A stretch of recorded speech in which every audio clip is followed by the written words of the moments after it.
Hey everyone, this is Lynn Vartan, and you are listening to the Apex Hour on KSUU Thunder 91.1. In this show, you get more personal time with the guests who visit Southern Utah University from all over, learning more about their stories and opinions beyond their presentations on stage. We will also give you some new music to listen to and hope to turn you on to some new sounds and new genres. You can find us here every Thursday at 3 p.m., on the web at suu.edu/apex, or email us at suuapex@icloud.com. But for now, welcome to this week's show here on Thunder 91.1.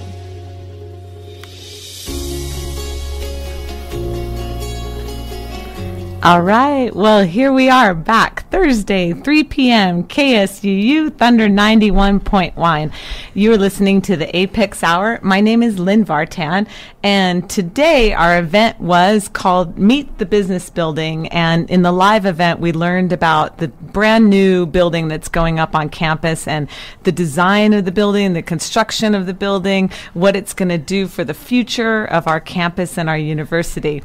But we have a special opportunity on the radio show today to go a different direction. I'm so happy here to have in the studio Elise and Ileana, and I'll let them introduce themselves, and we're going to talk about SUU's International Film Festival, which is going on right now, and we're going to tell you more about it as the hour goes on. But for right now, Ileana, tell us a little bit about yourself.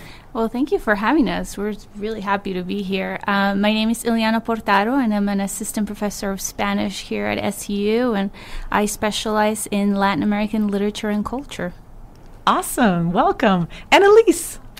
My name is Elise Leahy. I am an associate professor of French, and I am part of the International Cinema at Southern Utah University team, and I'm happy to be here, Lynn. Thank you so much for coming and spending time with me. As you know, this radio show is brand new, and so it's so fun to have like nice friends in the house. Yay! We're super thrilled to be here. Yay!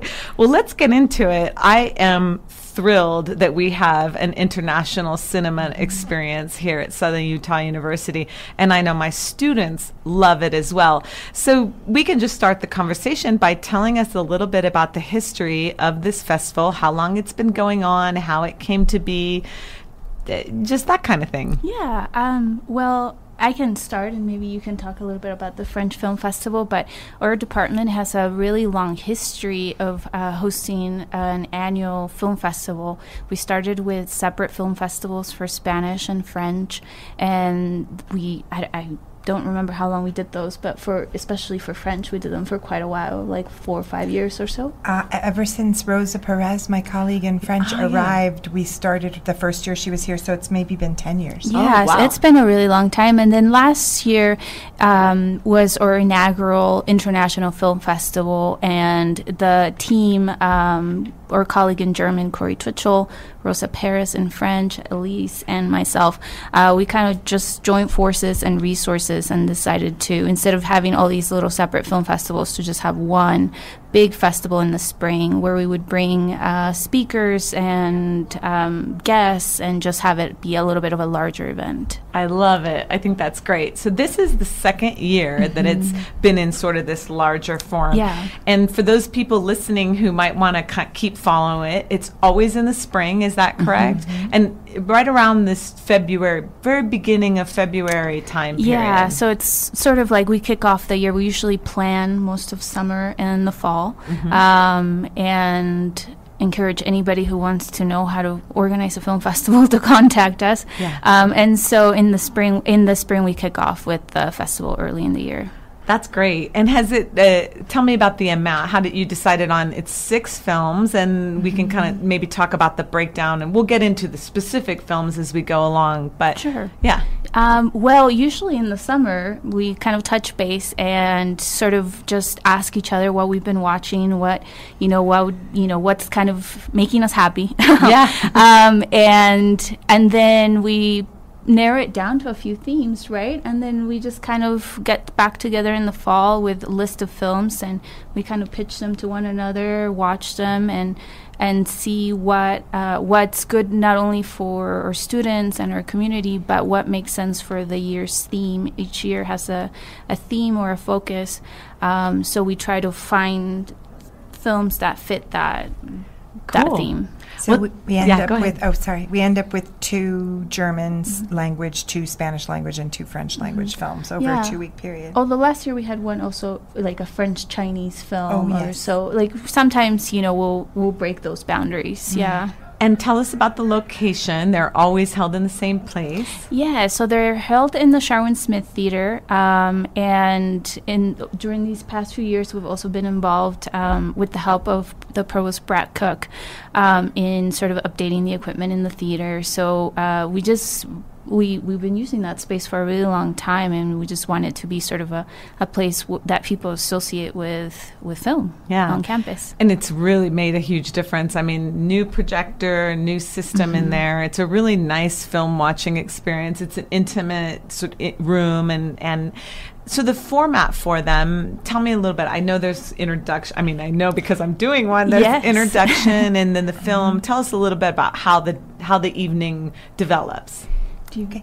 So once we have a list of films, we think about our friends and colleagues across campus, and we think of a professor in some discipline that's related to the theme of each film and invite them to kind of be the host of the evening. And for example, I guess we'll get to the films in a minute. But so the professor will come in and make a few comments, 5 or 10 minutes, giving some context, maybe talking about the genre, talking about the filmmaker, and then we all watch the film, and then we invite whoever wants to stay for a Q&A.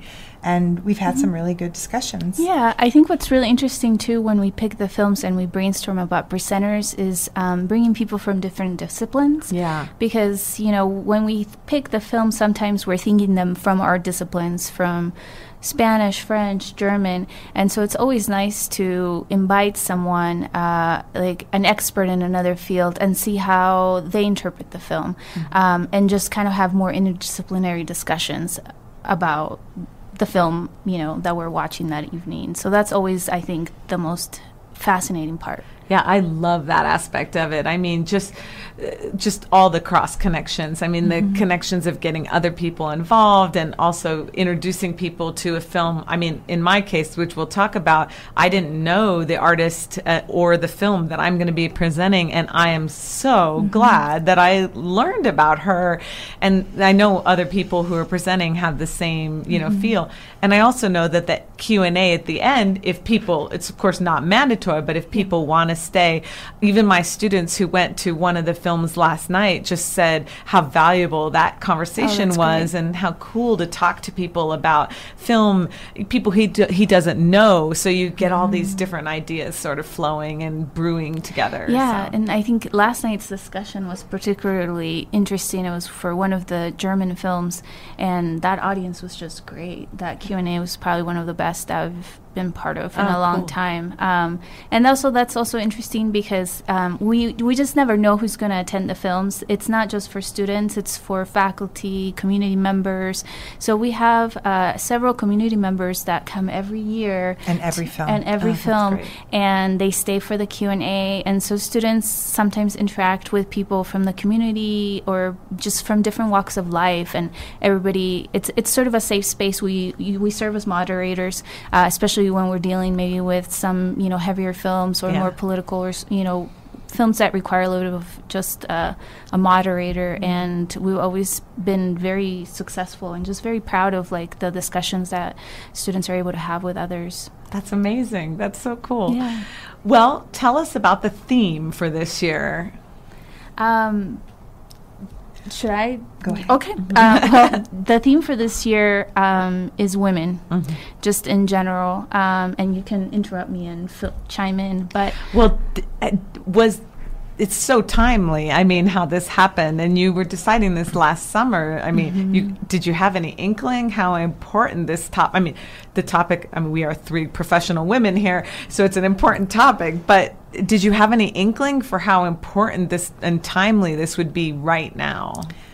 I think the fun thing about this new group that we formed last year and working with 4 of us across 3 disciplines is the synergy that comes from just everybody's ideas. And so cool. So we just started brainstorming films, and it turns out all the films are either made by a woman director or women are the main characters, and so it's sort of one or the other. They don't all have to be exactly the same. We have various genre. Yeah, in fact, that's the interesting part, because when we get together and say, okay, this is our theme, we don't see each other until months later, and then everybody brings in their films and pitches their ideas, and so that's how the films get selected. So, no, they're drastically, and I just realized preparing for the interview today, there are different time periods, different genres, different countries, different filmmakers, different styles. The documentary yesterday was in black and white.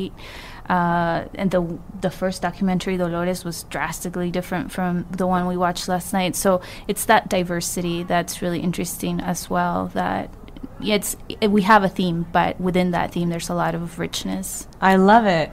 Well, let's get into the films specifically. 2 have already shown, and so we'll just touch on those briefly, and maybe we'll begin with talking about Dolores.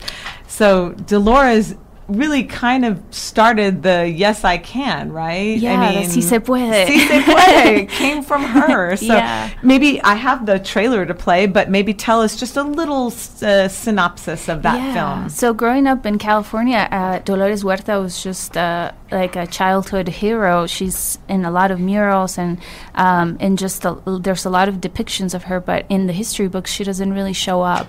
A few years ago we screened not a documentary, but actually like a biopic about Cesar Chavez.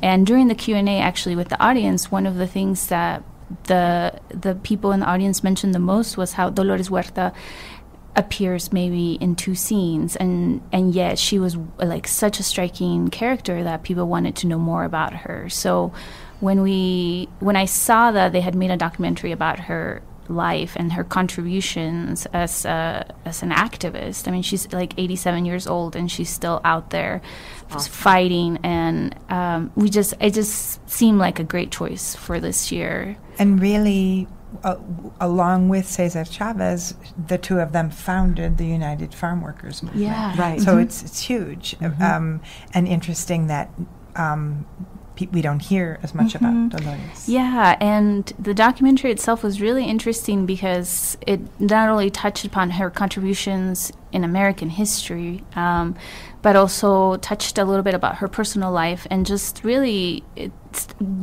I started thinking about what all the films have in common, and I think that's something that I picked up during that screening, was just how women, just what it means to be a woman, regardless of where you are, decade or background. Like how do women try to have a work-life balance? How do they try to maneuver all these social situations? And anyway, it's a really fascinating film. Great.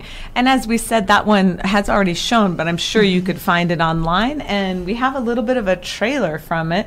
So let's listen to the official theatrical trailer from Dolores, the film. Icon. She's a civil rights hero. She's the first general that I followed into war. She's not afraid to speak truth to power. Dolores Huerta, who is an old friend of mine. The FBI knew how dangerous Dolores was. Dolores came up with the slogan, Si se puede. Yes, we can. You were a young girl growing up in America in the 40s. You must have had a dream.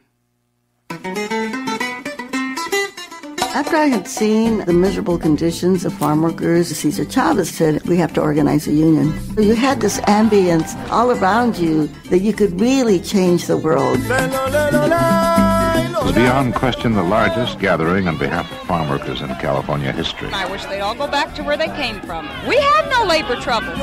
She wasn't asking for permission. She just did what needed to be done. She has such a firm belief in what she's doing. We've never given up. That she infects you with it. Dolores Huerta. 90,000 people were poisoned in the fields of the United States of America. The farm workers founded the whole idea of environmental justice. Men were threatened by her power. She's a very volatile individual. She's an insult. People wanted to see her in a more traditional role. I left a couple of my children behind. That's part of the sacrifice that we made and that we had to make. And it still pains me when I think about it. People in power have no idea of the true heroes of this country. I would not have been able to see what's hidden in the fields of our country without Dolores. We're knee-deep in sexism when it comes to why she isn't studied and why people don't know her. Latina girls need to see statues of you. We really got to set the record straight. I mean, women cannot be written out of history. Down with violence! Abajo! Down with racism! Abajo! Down with sexism! Abajo!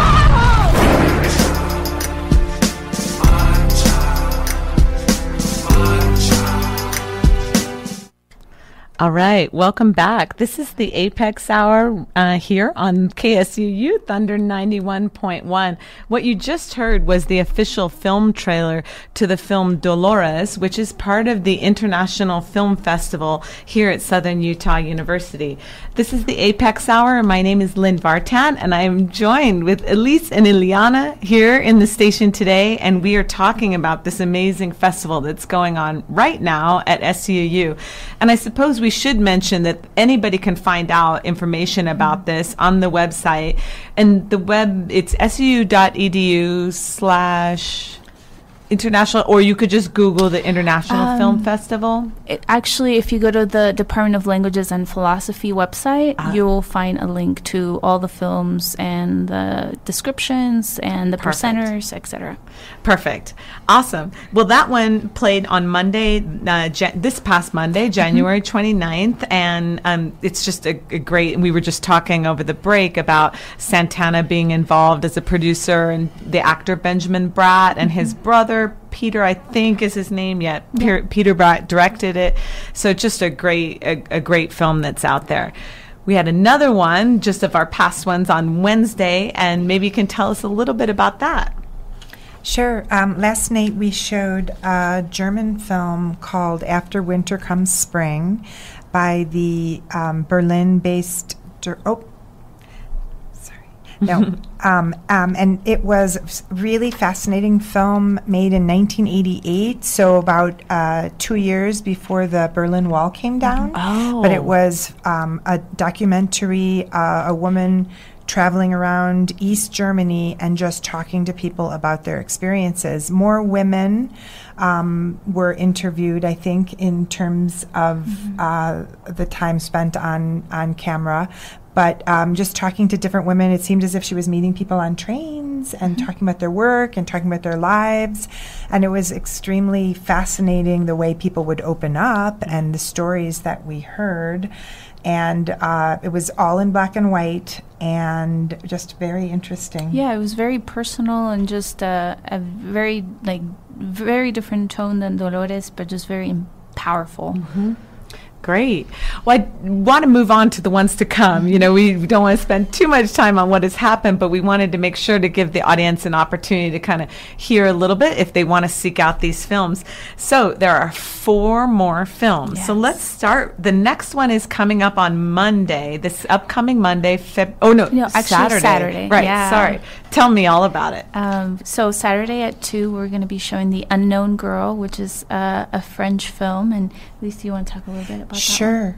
Well, this is an experiment. We've never done a matinee before. Usually we always show the films in the evenings during the week, but we thought we'd see how a matinee goes over in terms of public. And this is a film by the Dardenne brothers. Jean-Pierre and Luc Dardenne are 2 Belgian filmmakers.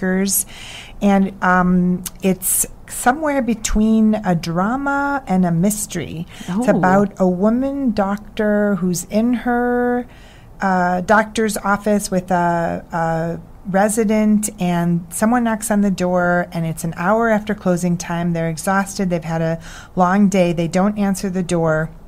And it turns out that a crime occurs and the woman who was knocking on the door is murdered. And the police come and interview the doctor, and the doctor feels terrible at not opening the door. And she becomes obsessed really with figuring out what is the mystery behind the murder of the person. All kinds of themes of mystery and guilt and obsession and all of that. And you've seen it? I've seen it. And we showed another film by the Dardenne brothers a few years ago called Boy on a Bike.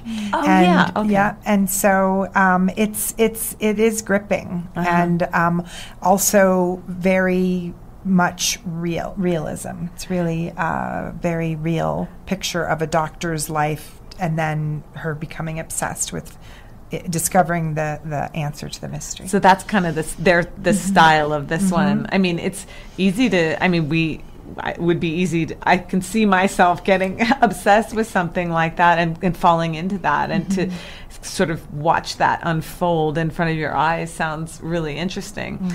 And again, that'll be on Saturday, February 3rd, this upcoming Saturday, 2 days from now at 2 p.m.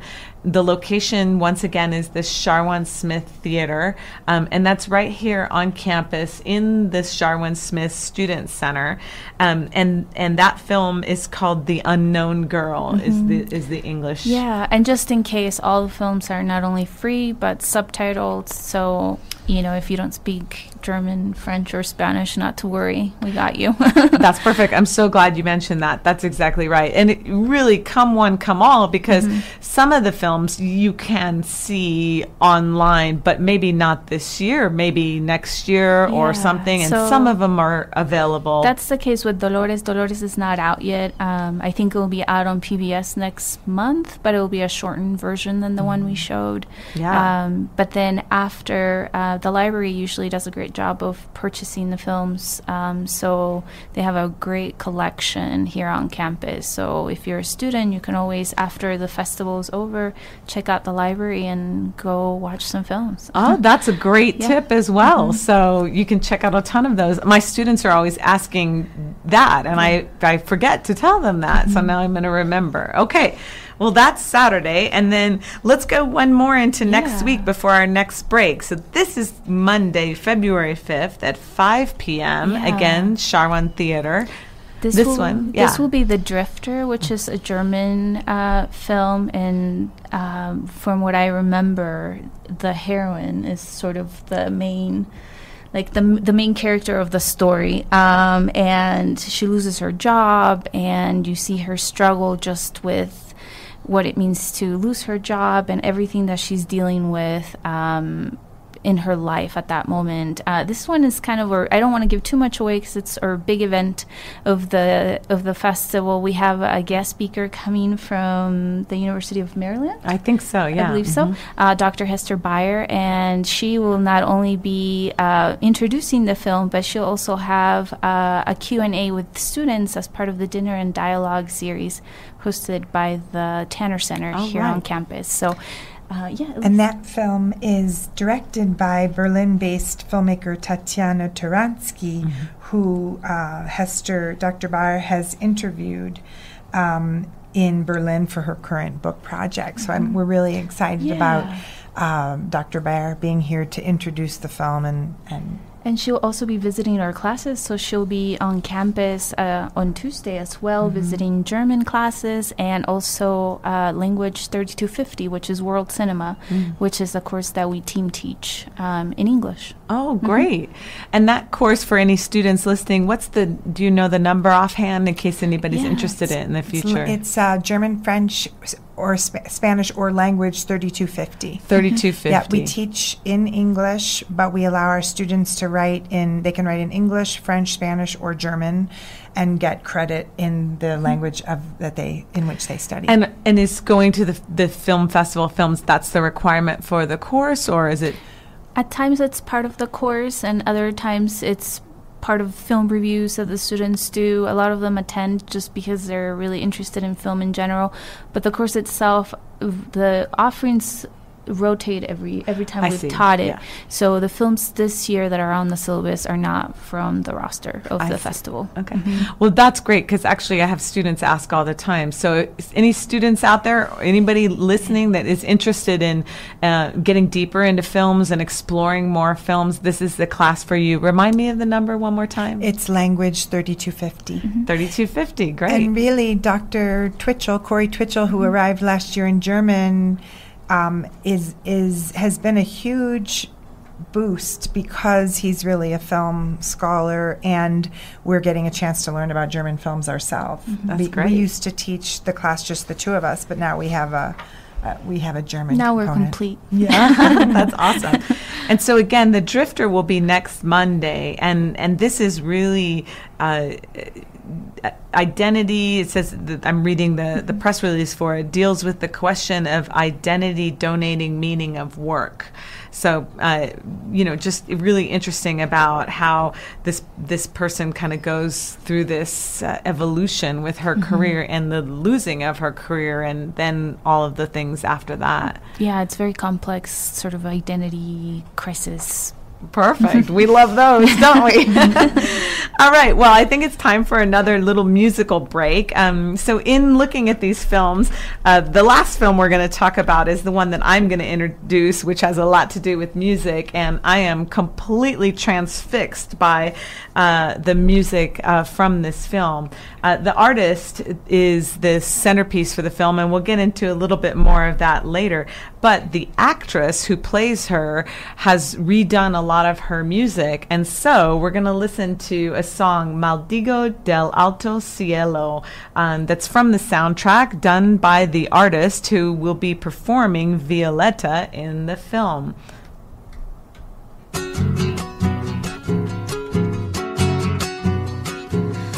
Maldigo del alto cielo, la estrella con su reflejo. Maldigo los azulejos, destellos del arroyuelo. Maldigo del bajo suelo, la viera con sus contornos. Maldigo el fuego del horno, porque mi alma está de luto. Maldigo los estatutos del tiempo, con sus bochornos. ¿Cuánto será mi dolor?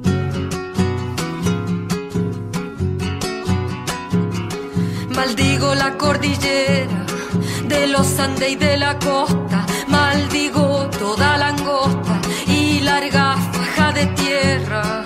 También la paz y la guerra, lo franco, lo veleidoso. Maldigo lo perfumoso, porque mi anhelo está muerto. Maldigo todo lo cierto y lo falso, con lo dudoso. ¿Cuánto será mi dolor? Maldigo la primavera con sus jardines en flor, y del otoño el color. Yo lo maldigo de veras. Y la nube pasajera la maldigo tanto y tanto, porque padezco un quebranto. Maldigo el invierno entero con el verano sincero. Maldigo profano y santo. ¿Cuánto será mi dolor? Maldigo la solitaria figura de la bandera. Maldigo cualquier emblema, la Venus y la Araucaria, el trino de la Canaria, el cosmos con sus planetas, la tierra y todas sus grietas, porque me aqueja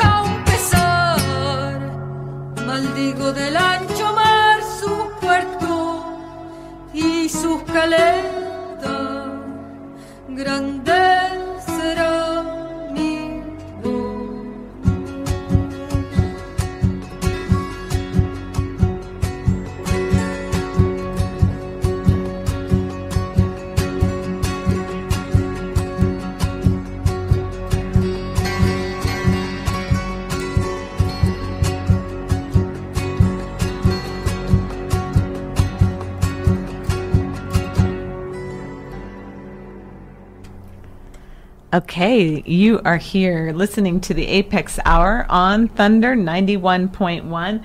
My name is Lynn Vartan, and we're here talking about the International Film Festival this week. What you just heard was a song called Maldigo del Alto Cielo, and that is from one of the films that we're going to be talking about, actually the last one, which is about the Chilean folk artist, singer, fabric maker, all things just amazing, and the character or the artist that the film is about is Violeta Parra, and the music that you just heard is one of her songs done by the actress Francisca Gavilan, who is playing Violeta in the movie. Really, really powerful stuff.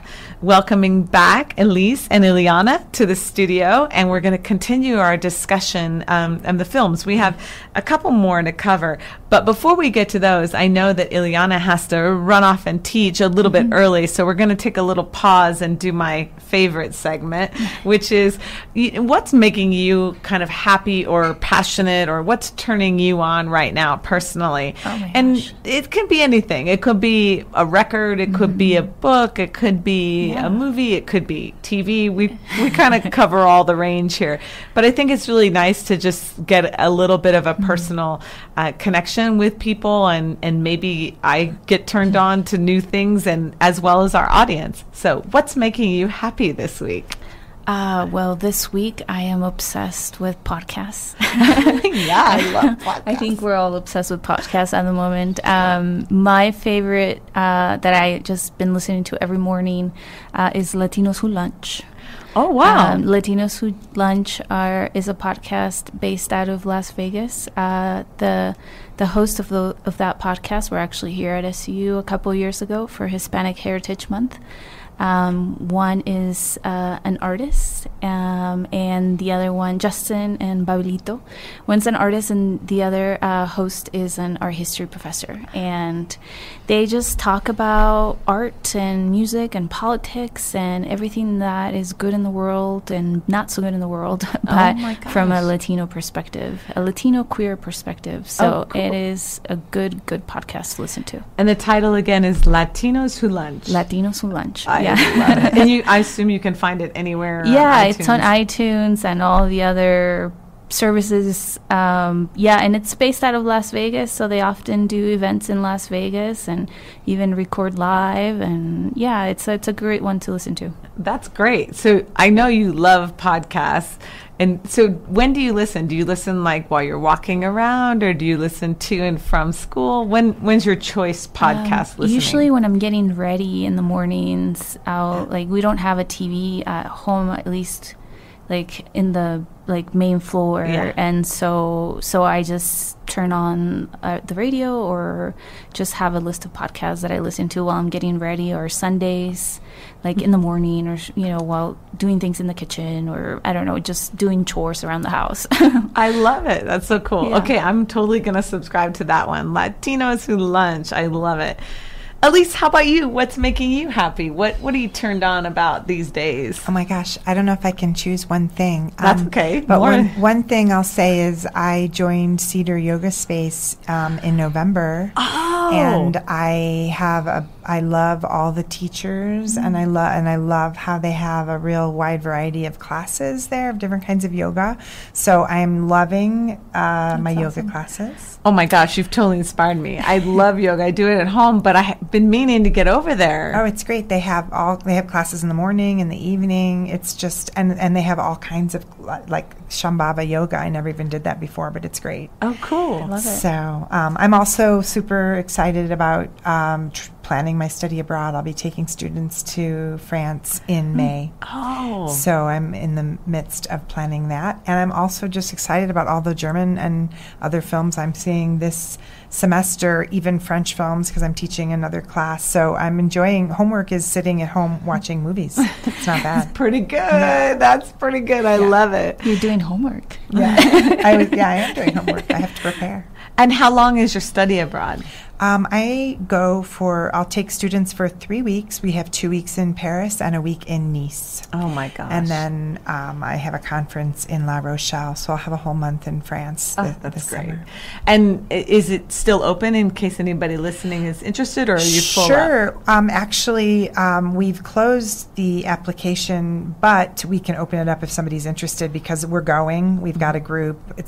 We haven't started, buying plane tickets or anything yet, and all they'd have to do is contact me or the study abroad office, and we can sure take more students if people are interested. So if anybody's itching to go to France in May, this is where to go.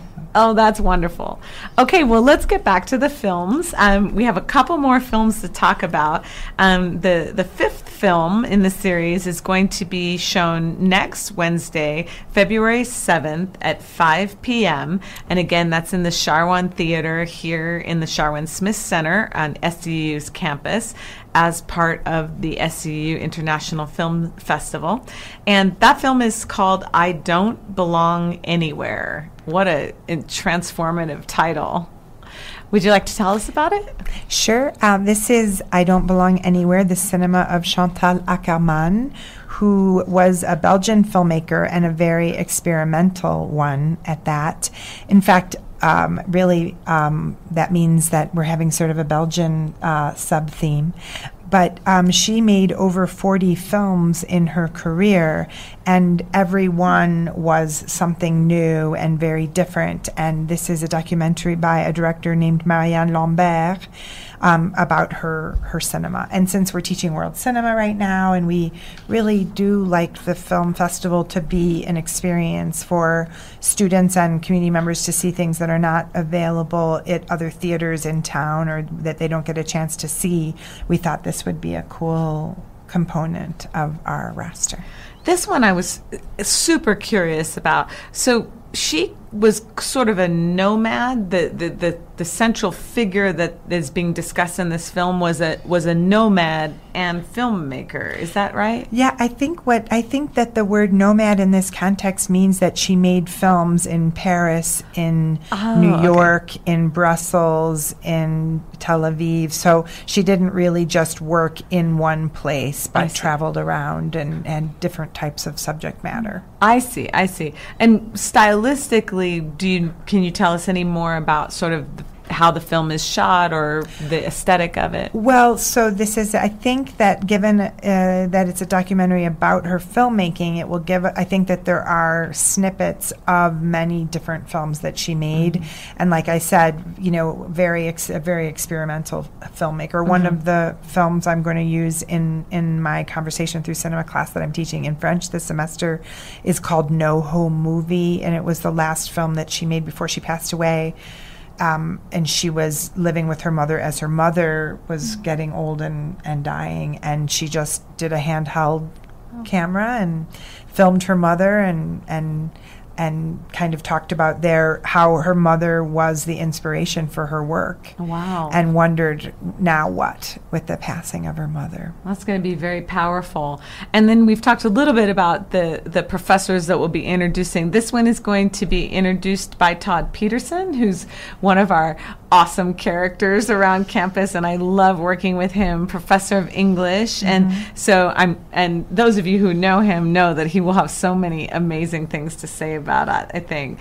So that's cool. That's going to be Wednesday, February 7th, 5 p.m., and that's called I Don't Belong Anywhere. And again, that'll be in the Charwan Theater on SU campus.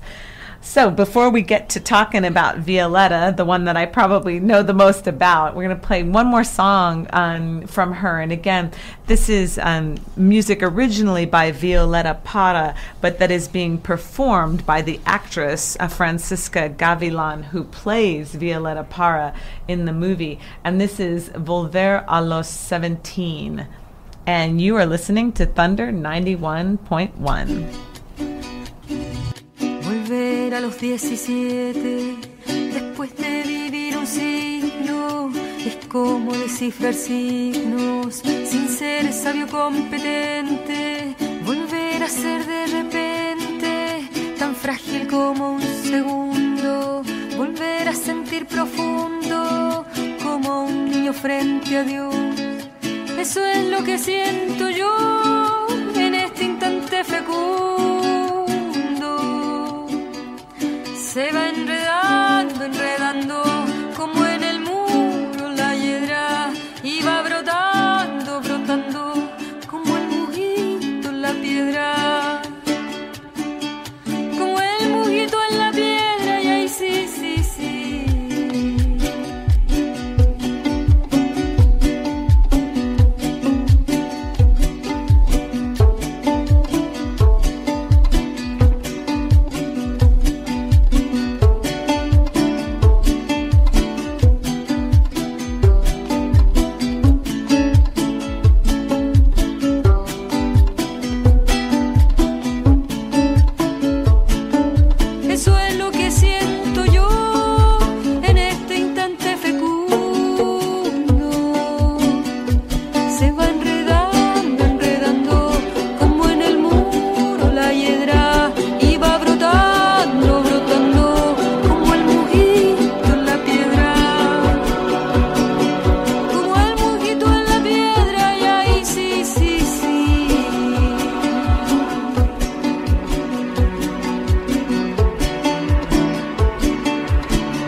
par en par la ventana se abrió como por encanto. Entró el amor con su manto como una tibia mañana.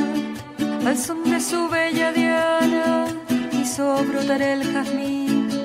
Volando cual serafín al cielo le puso arete.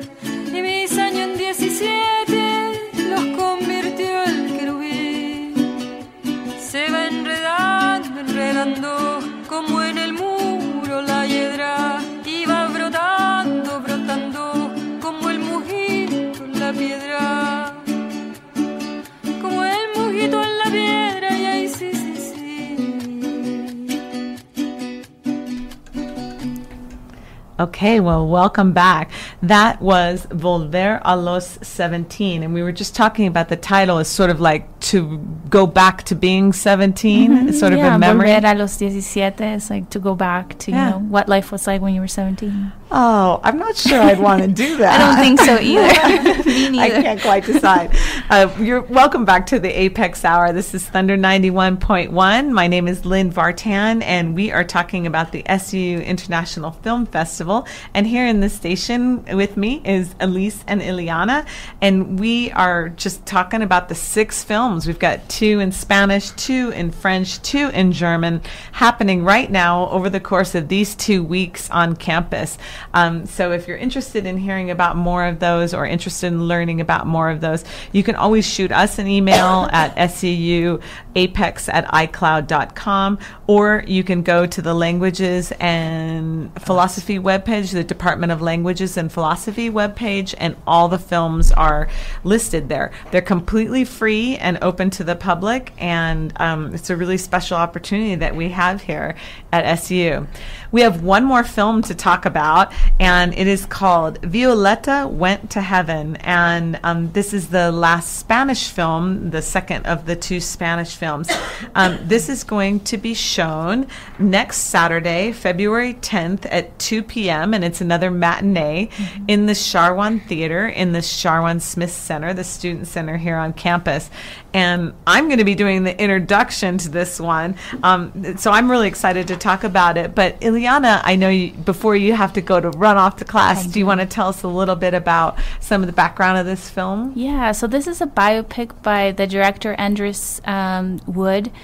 He's a really well-known Chilean director, and Violeta Parra is considered like the mother of folk music in Latin America. So I guess if you're thinking of an equivalent of maybe like Bob Dylan or John Baez, and she was really prominent in the 60s with a genre called La Nueva Canción, which focused a lot on just folk music, politics, but also bringing back, or actually sort of not bringing back, but utilizing instruments from South America in the music. So it's a fascinating style. I mean, canción is like an old song style, you know, and then this genre, this Nueva Canción, which is it's a 20th century genre, you know, is one that takes that old sound, the old instruments, the old folk song, but yet gives it a more slightly more aggressive, slightly more political, slightly more charged kind of feel, and also to poetic. It. Yeah, a lot of the songs are very, very poetic. They're all, you know, singer-songwriters. So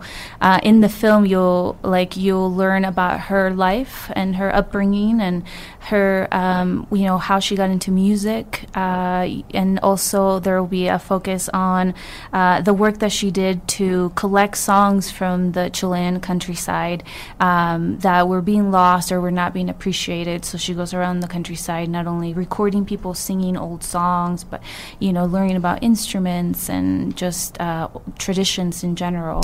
Yeah, I was amazed by her. I mean, I didn't know about her prior to watching this film or learning about this film, but the thing that I was absolutely transfixed by was she's really an unconventional figure. I mean, that's one thing about her that's really interesting, but also the variety of the stuff that she did. And you know, it really does. It's a theatrical, like you said, it's a theatrical depiction of her life, and so you really get a chance to kind of see how she found her voice. I mean, she starts out as doing these tours of sort of almost, there were some religious plays, and sort of got a little bit frustrated with how the art was being portrayed, and then she just picks up a drum and just goes for it. And I have a little sample of one of those songs, and that's one of the things about her music that really kind of captured my heart, is that some of these it's just her and a drum. And so here's a little bit of a sample of that, just so you can get a taste of that.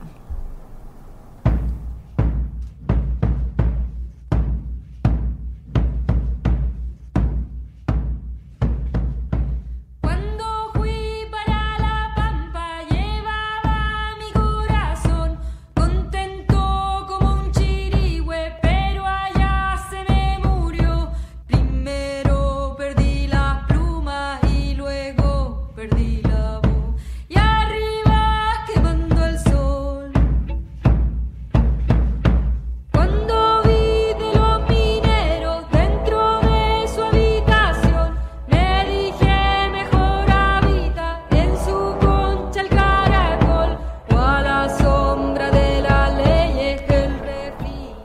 Right. So that's just a little sample of some of what Violeta Parra in this movie depicted by Francisca Gavilan does.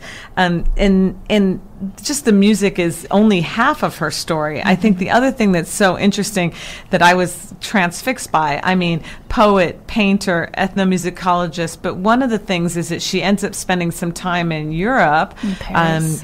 And really is doing a lot of fabric art and just decides to go to the Louvre and say, my work should be in the Louvre. These blankets or these tapestries that they should be in the Louvre Fabric Arts Museum, and they end up being there. Yeah, she becomes the first Latin American to have like a solo exhibition at the Louvre in Paris. I know, it's just phenomenal, and so one of the things that I'm anxious to talk about in the intro, and then also in the Q&A is this concept of identity and force of will. And I'm sure you've seen it in the other films as well, but in her story, it's just this force of will that is just will not be, stopped under any way. I think on and off camera, like the festival just has some really powerful women all throughout. Yeah, absolutely. And so this one, I'm really, really excited. I'm excited for all of them, but I was so happy to learn about her and learn about this. One other thing that she did that they depict in the film is that she sort of starts a center, almost a center for folk music. Kind of in the film, it's in a very picturesque location, and the idea is that it's kind of this place for artists to just come and gather and be fed and share music. And she comes from a very artistic family. I think her brother just recently passed away, but in general, in her family you have poets and musicians and just very artistic family overall, which you learn a little bit about in the film, and just very involved in the arts in Latin America and in Chile. That's phenomenal. Yeah, that's beautiful. Well, let's just recap just for a moment the films that are upcoming. And again, here right now on the Apex Hour, Thunder 91.1, we're here talking about the International Film Festival that's on campus. That it began at the beginning of this week. But maybe if we could just talk briefly and remind us of the remaining 4 films. So today is Thursday, February 1st, and the next one, I believe, is Saturday. Saturday at 2 p.m. in the Sharwan Smith Theater, we have The Unknown Girl, a sort of thriller drama mystery by the Dardenne brothers, some Belgian filmmakers. Then on Monday, February 5th at 5, we have The Drifter with our special guest, Dr. Hester Bayer. She will be introducing the film and also leading the dinner and dialogue after the screening. And on Wednesday, February 7th, at 5, we have I Don't Belong Anywhere. The cinema of Chantal Ackerman. It's a documentary about this very interesting experimental Belgian filmmaker who made about 40 films over the course of her life. She died only a couple of years ago, and this film came out in 2015 by director Marianne Lambert. And then we finish the festival on Saturday, February 10th at 2 p.m. with Violeta Went to Heaven. And that will be introduced by our lovely host, and hopefully she'll bring her drums. Yeah. Well, thank you so much for both of you for spending your time today. Again, all of the films are free and open to the public and in the Sharwan Theater in the Sharwan Smith Student Center. And again, if you want to check out more, that they'll all be on the Department of Languages website with SUU, or you can email us at SUU. SUUapex@icloud.com. You've been listening to the Apex Hour here on Thunder 91.1. My name is Lynn Vartan, and I am your host. And we'll see you back next week, Thursday, 3 p.m., right here. Thank you. Oh my gosh. Thanks so much for listening to the Apex Hour here on KSUU Thunder 91.1. Come find us again next Thursday at 3 p.m. for more conversations with the visiting guests at Southern Utah University and new music to discover for your next playlist. And in the meantime, we would love to see you at our events on campus. To find out more, check out suu.edu/apex or email us at suuapex@icloud.com. Until next week, this is Lynn Vartan saying goodbye from the Apex Hour here on Thunder 91.1.